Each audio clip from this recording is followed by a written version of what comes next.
Hey guys, this is Sherry Flack with all your celeb gossip facts.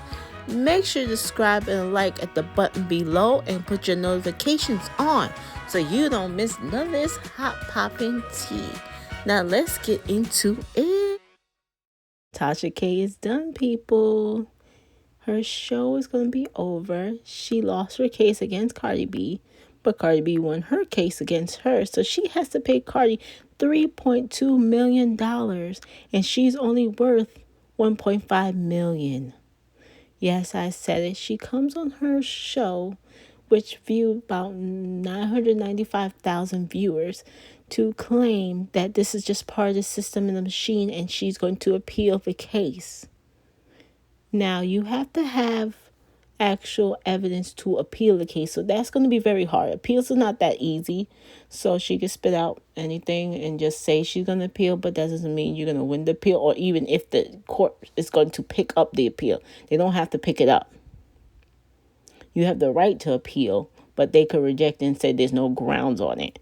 So anyway, she has to pay that, and her having only 1.5 million net worth, and that could be her house. It doesn't even have to be anything. It could be any assets like a home. So she's basically done, and every paycheck she makes now, they're going to garnish her wages and it's going to go to Cardi B. Anything she make, any type of money is going to Cardi B. She tries to thank her fans and get support because she doesn't want her fans to leave. And they will see that she was wrong because she went a little too far. She went past journalism and did some vindictivism. But I'm going to let you hear what she had to say right here.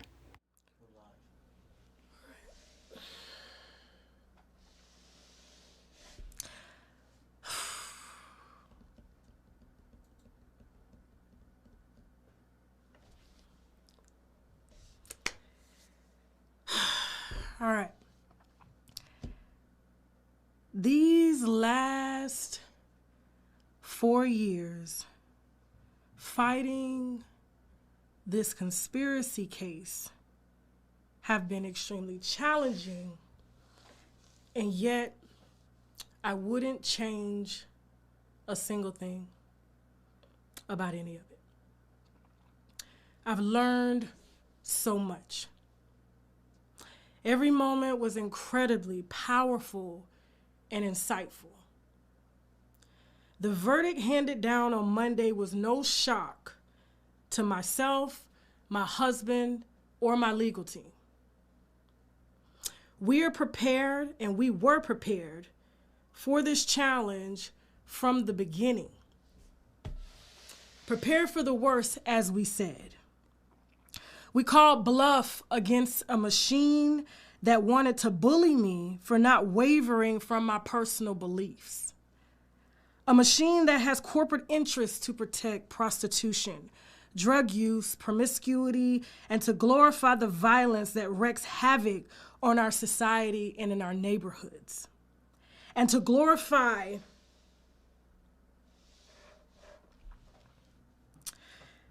it's sold to our children as the it factor. This machine, this thing, secured an extremely prejudicial verdict against myself and my company solely off of sympathy and payola. Asking me to redact the real reason as to why I was reporting on the issues at hand, and succeeded in making me out to be an angry and malicious woman. This is a real business. I am a wife of 17 years, a mother to a beautiful 15-year-old girl who's an honors student, and a 2-year-old son. My platform creates news and sheds light on the issues going on in our society. My First Amendment right poses a threat to the machine's sole intention to mislead the public with caricatures built on violence, selling sex, and images of a denounced stereotype. Look at Chicago and LA and various other cities that can't even sit in their own living room and braid their kids' hair without worrying about bullets flying through and killing their children. My First Amendment right was painted to the public and courts as a bully, vile, and malicious towards a machine that glorifies a lifestyle meant to serve as modern-day genocide on our people. A machine that clearly influences our children on how to kill, sell their bodies, and more. You can't bully someone or something that takes pride in painting our children and teaching our children to be degenerates. And if you are a public figure that pushes this image and this lifestyle for likes and views and a way to make money in our society, then I and we have the duty to exercise our First Amendment right as traditional media and new age digital media analysts to say, no, this ain't it. This is not defamation or invasion of privacy when these machines have pushed this lifestyle on us for profit. This ain't about $4 million. This machine never wanted my money. They wanted to shut down my company in order to protect their assets that glorify this reckless and dangerous lifestyle pushed on us and our children. It was about someone demanding that I respect and give respect to something that has never earned my respect. This is about changing the trajectory of how things have been done in Hollywood for over a century.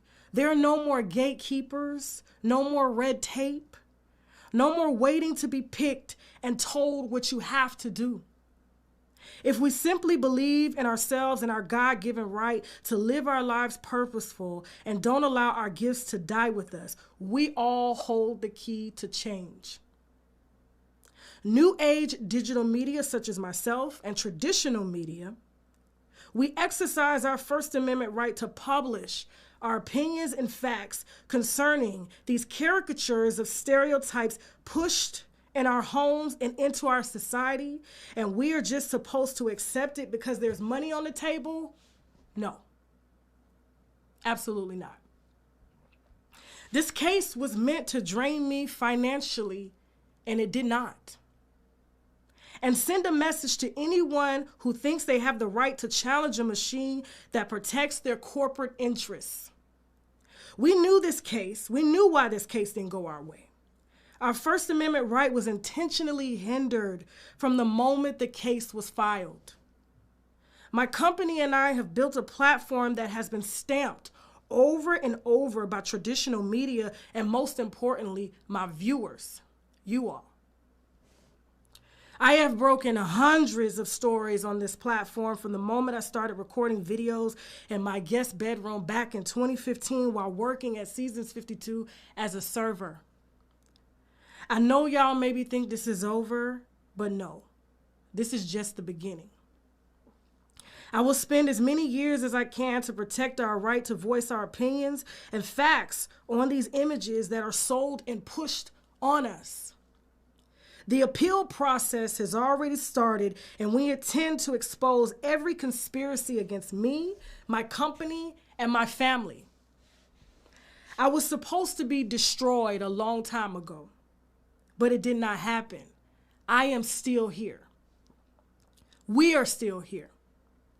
This machine tried to squeeze us for everything, but God said otherwise and blessed us with much, much more. We have built this platform video by video from my guest bedroom back in 2015, coupled with the best and most creative eyes and hands in production, my husband, my backbone. And he is the only man that encouraged me to fight this case from the beginning.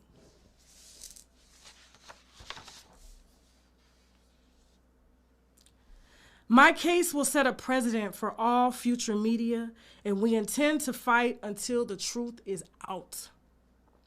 There was no defamation, no invasion of privacy, and suicidal thoughts, and we proved that with sufficient factual evidence. In court, my lawyers taught me about preserving the record so that it's noted for the future. Well, this is me right now preserving the record. We will fight no matter the cost or length.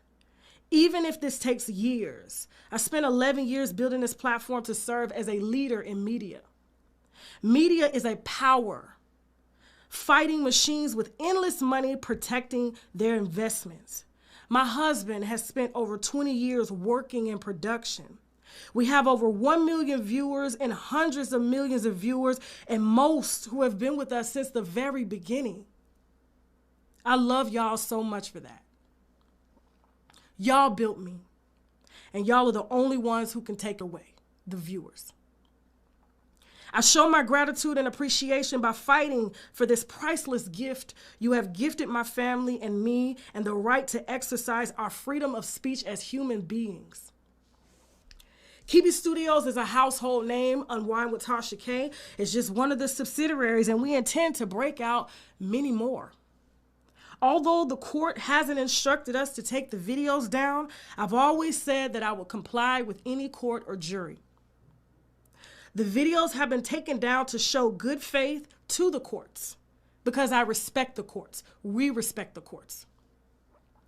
This machine has tried to have me arrested, threatened my life, and created a fake narrative about me. And I want you to ask yourself this. Why does the federal government subpoena my work on this channel if it's fake news? Why do state police departments request my videos for their cases? Why do media sites all over the world quote my work, our work? I want better for this, for us, and I live that better. Everything I represent, marriage, two-parent household, and working for every dime I make without harming the next person to get there. I create videos including humor and truth to take us out of depression and get our minds off of sickness and financial burdens. And no machine will ever stop me. I get your emails daily encouraging me to keep going, and I love y'all so much for that. For accepting me as me. This trial was purely sympathy and payola to protect corporate interests, and we intend to take this all the way to the Supreme Court if need be. This is my life, and I will spend my life fighting for my livelihood and our First Amendment right as human beings. Dozens of major media outlets, the New York Times, Associated Press, Billboard, etc., have requested comments. And I've asked my lawyers to inform you all on our appeal process every step of the way. And I want to thank the winos. And before I go, I saw that there were a few fundraisers that were started under my name. We did not create those, nor do we need those, and nor will we ever create a fundraiser for anything. And with that being said, I want you guys to report them if you see them. We have reported a few, but obviously dozens are popping up to scam under our company. Signing off, winos, we will be back. We will be back serving exclusive wine this Friday. And with that being said, now I gotta go. Bye. So what do you guys think? Do you think her show needs to be shut down? Do you think she went overboard? Let me know in the comments below. I really want to know what you think. And I will see you guys next time. Bye.